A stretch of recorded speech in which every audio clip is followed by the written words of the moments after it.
Unspoken Words is partnered with Inez Queen Water, a Black women-owned spring water brand whose purpose is to give you life and keep you healthy. For more information, visit them at www.inezqueenwater.com or online at Inez Queen Water. They say walk in your truth and not in your shadows. They also tell you you're too much, making you feel like a burden, but they always want you to speak up for what isn't spoken. Unspoken truth, hiding behind an unspoken poet, unspoken stories, never get told by unspoken words.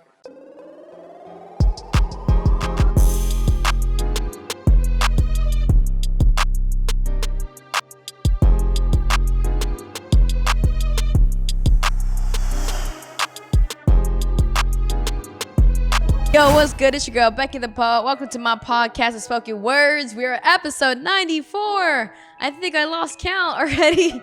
But you guys, thank you for tuning in to season 10. I really appreciate you guys. We're almost halfway through it. I know the holidays are coming up. That's not even a Halloween song. I think that's a Christmas song. I mean, I don't even know. I don't even know. I think I was talking about Christmas and talked about Halloween instead. Okay, it's all a wrap. We have a special guest here. Introduce yourself, special guest. My name is James Johnson, owner of Tailored Penguin Media. Thank you for having me. You're welcome. So, I don't know if you guys know, but James, we did have an episode together in season 9. And that was also an eventful day because I was recording for his series called Scene. So that was really cool. He spent the whole day with me.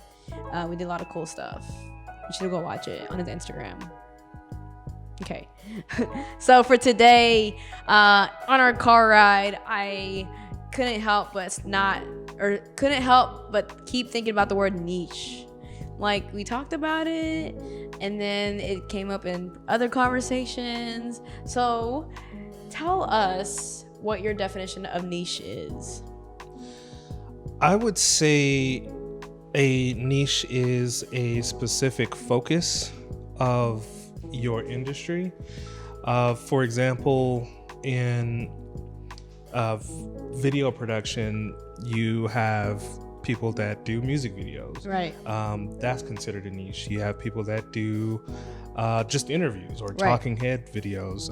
That's considered a niche. I mean, anything that's more specific than vague.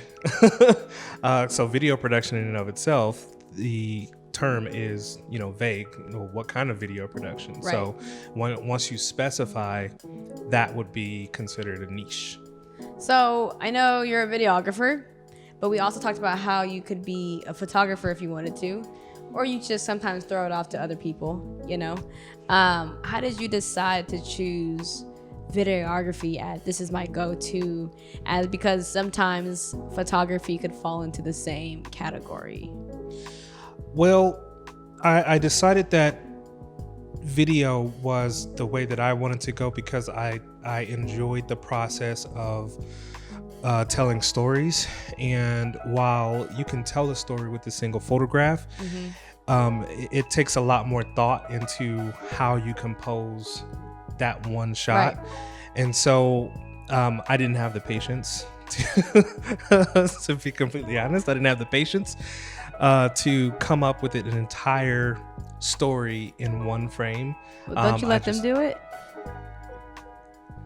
Kind of. Maybe. Yeah, kind of. Sort of. But, and then honestly, too, when it came to editing, I just didn't like the process of editing photos versus editing video. So I decided video was I feel like what when it comes down to video, you can do more with it, depending on who you are. Yes. I mean, I would say they're about the same. It takes a little bit more thought to me. Right. Whenever you're putting a video together. Not to say that it takes any less thought for photos, but for video, because you can layer videos the same way that you layer photos. Just a matter of, your creativity and what vision you have and want to articulate in that particular, scene. So I know you're doing season 2 of Scene. And I know we spoke before of how you like to always elevate each video of how you do each like recording. Yes. Right. And it shows because you can see within each episode of Scene, it's recorded differently. Also, people are doing different things. Yeah. Even when you came to record me, you were like, what equipment do I need? You know? So I know sometimes it's hard to, I guess, someone to predict how their day is gonna go, right? So how do you prepare for those obstacles of not knowing how this person is going to live their day when you're recording Scene? That's a good question, and I try not to prepare. I try to be just as surprised as what they have planned, Right. And so even though you're carrying a suitcase. Yeah, so for me, like with each episode, and I don't have them tell me what they're gonna do. Right. I know that I want to get certain shots, so I'll just prepare for the shots that I know I want to get. Yeah. For example, like if I'm gonna have them sit down and tell me about themselves, then I'll bring my boom pole and my boom mic, and I'll bring things that'll make it easier for me to capture that scene. Right. But then also allow room for flexibility so that if they do need to go somewhere else, right, that I'm portable enough to do so. And you do this all by yourself? Yes. I think you're just like the SpongeBob, where he's creating this device of like playing an instrument and he's doing something else. But as a videographer, I see that's like what you do. Like if I didn't know what you were doing during Scene, right? If I never had already recorded with you ready. It does get taxing though, because there are a ton of different elements with video production. Shoot, look at the set here. Right. And so give props to Dennis. Right. Shout out to Dennis. He's behind the camera like, shut up. But yeah, I mean, just look at where we are here. Like right. There's a lot. There's lighting, there's audio, there's the cameras, there's the angles, there's everything that you have to think about when people consume your content on the back end, that it gets taxing for just one person. And so if you don't, like as a singular entity, without planning in advance, you could stress yourself out. So that is true. What I try to do with each of my episodes is, okay, how can I minimize the amount of gear that I need to bring? I know that I'm not going to be able to get 20 million angles, or I know that static shots aren't going to be feasible for this particular scene or episode or whatever. So what can I bring with me? So, honestly, like I've been running with my monopod. The monopod is that one stick? Yeah, okay. But I have a bigger one. The one that I brought with your episode was my small one, but I have a bigger one that I've been bringing because it also doubles as my tripod, because it has longer legs. So I've just been bringing that and battery solutions and my XLR mics. I know Dennis was like preparing for this. He's like, I need dummy batteries. I was like, dummy batteries? What are those? He's like, things that you plug into your camera so you have to worry about the battery life. And I was like, oh. Yes. Which is something like you don't think of. Like, people, there's music artists who, I want to do a music video, and they're like, they don't know how much work it gets put in. Just spit, you guys saw that on camera. I don't know how much work it gets put into like doing a 3-minute video, right? A lot. And I was helping out a friend shoot the music video, and we were up at 6 a.m. trying to get a good shot because of lighting, And it's just the smallest things you don't think of, and you're like, wow, like even for poetry videos, I had my friend Chris to do it. My first poetry videos, I was like, dude, I want one take wonders. Nope, kid you not, did not do one take wonders. Had to redo it over again, and it was just like, oh gosh, it's just so much work. Didn't realize that shooting a poetry video that's probably like 1 minute long is gonna take like 30 million shots. Yes. It's a lot of people don't really realize how much goes into such little content, right? And for those of us who are doing this, that's where we come in, and it can become difficult for those of us that are doing it, right, if you can't articulate how you translate the value of what's being done towards what's going to be seen. and then the benefit that they get from a well-produced video. So I do have a question though. I was talking about this with somebody about how sometimes when they're shooting music videos, you can kind of tell when there's not a lot of storytelling going on. And as a videographer, you kind of you already got paid for it, right? And let's say you didn't know, like you thought they had a plan and everything. How do you adjust to those obstacles of your clients not having a plan or actually following through with it? And just how do you deal with that?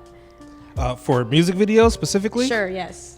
Well, for music videos, and I actually was just telling another individual this the other day, because he ran into that thing where, there were some creative obstacles. Right. And I asked him, did he do a treatment for the video? Right. And he didn't know what a treatment was. Exactly. I was gonna say, for people who are listening, what is a treatment? So a treatment is basically the vision of what you want the video to look like. Okay. And for things outside of music videos, it's called storyboarding. Okay. And so when you storyboard, you basically you map out what you want the particular video to look like. Right.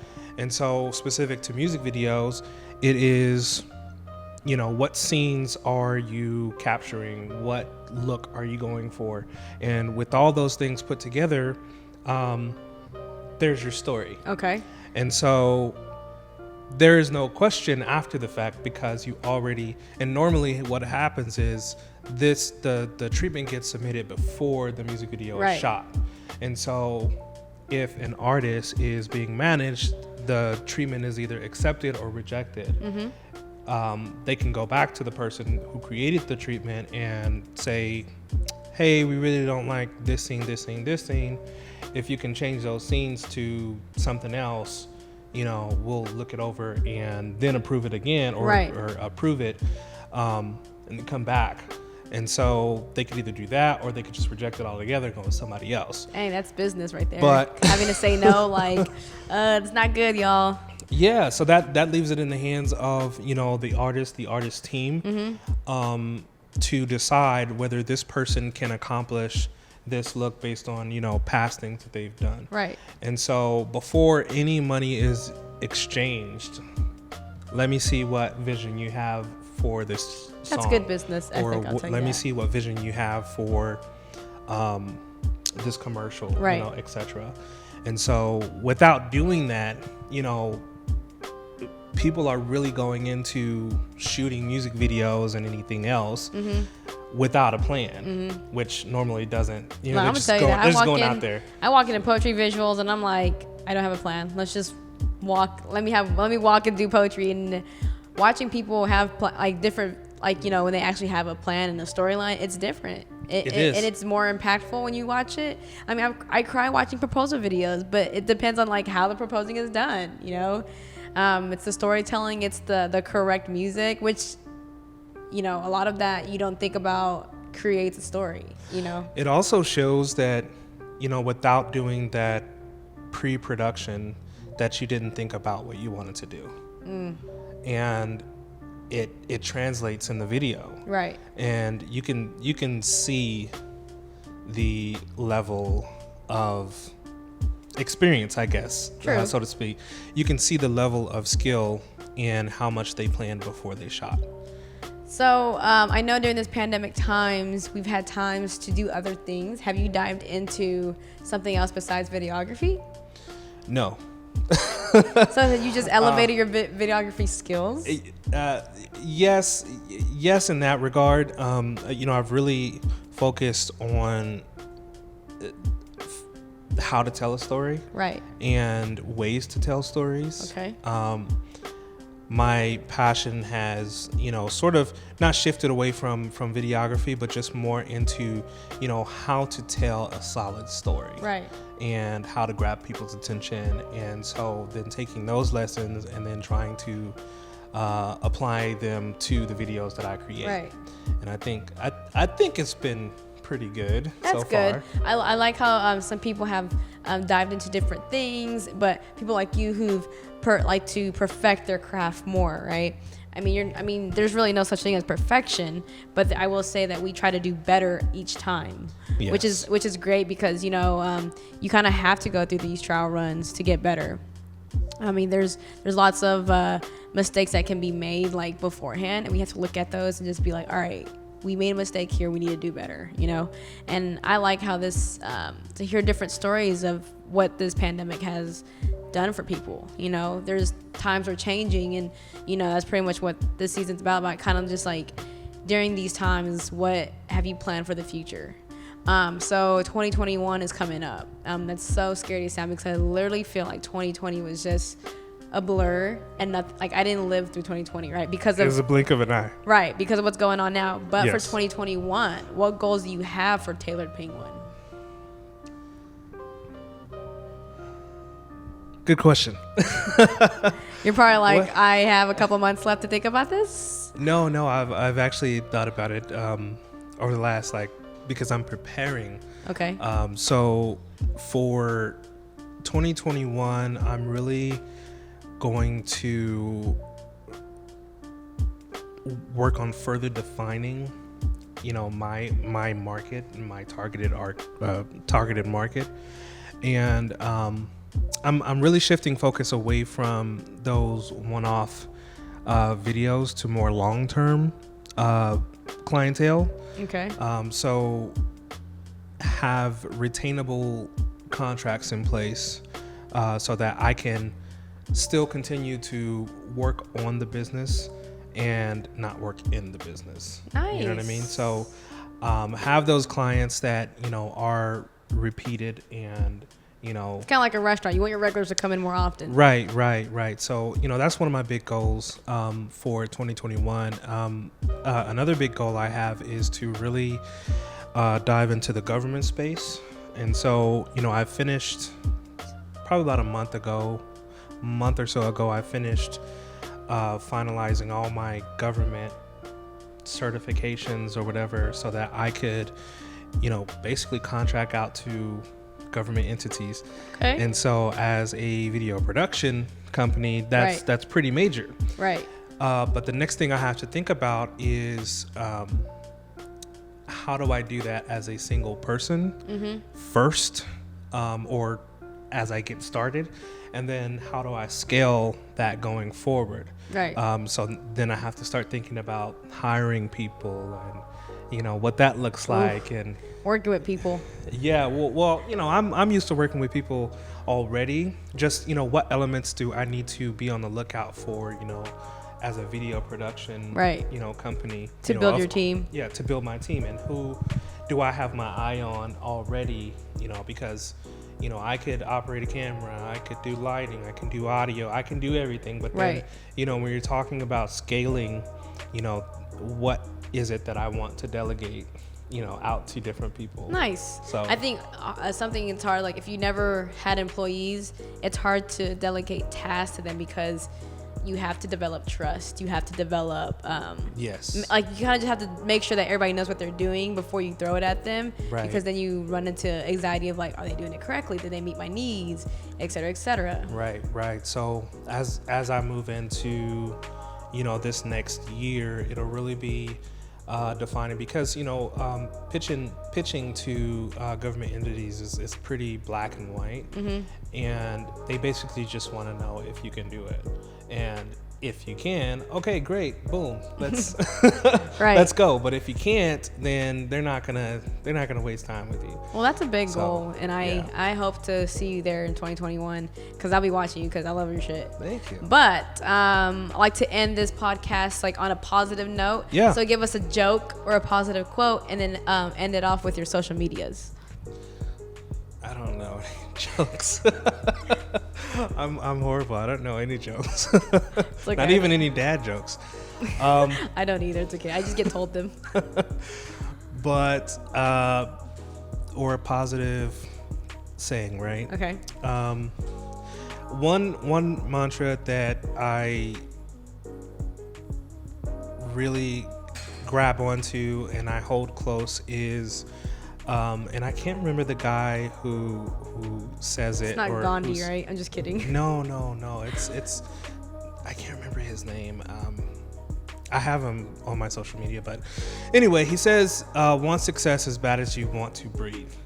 And so whenever I get in a point or just a phase where I'm like feeling depressed, or I'm not as good as that person, or Right. I'm not getting clients here left and right, what am I doing wrong? Or if I get into one of those situations where, I'm feeling low or depressed, I go back to that and I think, okay, well, that's good that they have that. I'm happy for them. Mm-hmm. But I have to want success as bad as I want to breathe. Otherwise, I won't be successful. True. And so that's my little Well, we love it. win of positivity.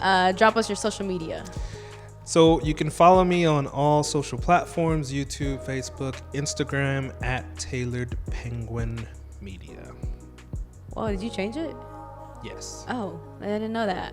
All right, you guys, and we are out. If you haven't yet, please subscribe to my YouTube at Becky the Poet, and then follow me on Instagram, Becky the Poet, and the podcast, Unspoken Words Podcast. All right, you guys, love ya.